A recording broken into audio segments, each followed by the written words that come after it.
Well, tonight, if the Democrats had hopes not long ago of regaining control of the House, it doesn't look promising. Republicans already have the majority. It looks like it's going to remain this way after tonight. And Congresswoman Nita Lowey facing a congressional challenge of her own in New York's 17th district. She's facing off against Republican Chris Day, and she's kind enough to join us. I know you never count anything until it's all over and the polls don't close till 9 o'clock, but every poll suggests that you're doing just fine for yourselves, as you have for several races now. But give me a macro of what's really going on, because it's confusing, the exit polls we look at. Country doesn't believe we're going in the right direction, but they hold Republicans as much, if not more, than Democrats responsible for the reason of it. The president, they're not happy overall with where he's going, and whether it be the issues in the last month of ISIL or Ebola or obviously broadly the economy, they're not happy about that too. It seems that the electorate is just fed up, or they're resigned that it's just not working.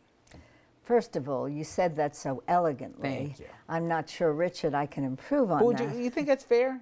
I think it's very fair. People are just worried. They're worried about the future. They're worried about a potential terrorist attack. They're worried about Ebola in the community. And frankly, if people talk about cuts, because I know this firsthand, if we hadn't cut so deeply into the budget, you would have had probably a vaccine by now, because there was a good deal of focus on medical research and vaccines. But people are unhappy, and even though after the George Bush presidency, with President Obama and the Congress, we've created about 10 million jobs. Unemployment is below 6%. It was upwards of 8%. But people are worried about the future and they're unhappy.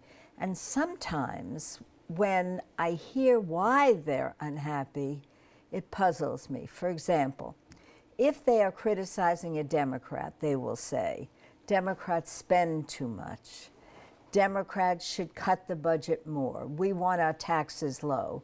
And I will say, if I didn't bring in $60 billion for the storm relief after Sandy, and then it was Irene before that, you can't leave your community in shambles, so you would have had to raise property taxes. They're just unhappy about it. And even though there are statistics that will say 5.2 or 5.6, depending where you are, of the people in the community are unemployed, people are worried about their own jobs and the future. And I really think that's what this is all about. They're worried about kids. If they have young people, they say, how are we going to send our kids to college?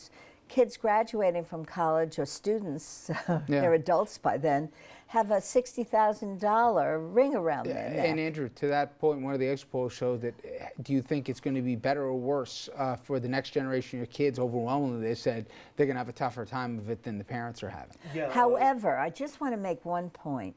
This issue of student loans, 6-point-something%, and you can't refinance according to current law because the Republicans wouldn't let us do it. We have got to develop a bipartisan compromise. Why should a business go to the bank and be able to get a loan somewhere between 1 and 2%, and the student is still carrying 6.8%? This is not fair. But if it's, as you said, sometimes you look at the polls, it's a pox on both their houses, Republican, Democrats, House, Senate. That's it. Is this about Obama then tonight? Is that in the end, if somebody, when they go in the booth and they have to, and they're in the middle, and they say, well, you know what, I'm going to take it out on X. Is it they're going to take it on the president and the party of the president? I think it has a lot to do with Obama.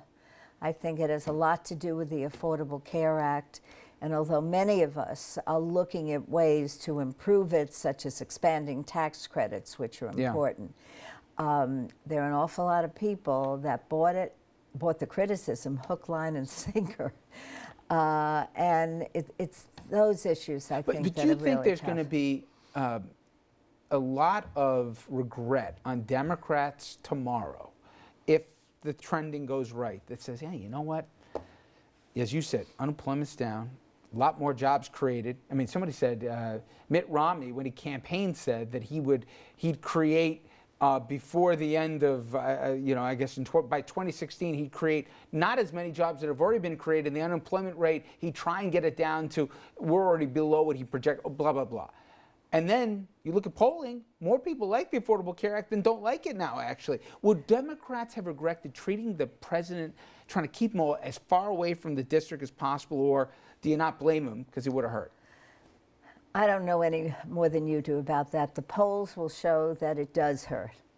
But it's really hard to know, because if a person is feeling unhappy and they don't have as good a job and they worry about their kids, maybe they just want to throw the They're person just mad. out. I feel fortunate that somehow I have interacted with people. And by the way, we do great casework in my office. No, and not because you're sitting here, but that's the one thing about the hand-to-hand in terms of the constituency stuff. Because I was looking at some of the cases just last week, 2,100 veterans cases. Yep. And people are so grateful. So I'm not sure if it's all Obama or if it's the Affordable Care Act or it's a general ennui. Why do those who are heavily invested in the stock market, which is soaring, vote Republican? Bill Clinton said, do you remember that? He said, if you want to live like a Republican, you should vote Democrat. I mean, the stock market is higher than it's been in years. And you compare, did you want to ask me a question about that, just Andrew? very quickly, you've been in the minority party since 2011 in the House. Everybody seems to think that Democrats are going to lose the Senate tonight. If they do, how does that make your life in the House more difficult? What does that do to the process in Washington? Okay.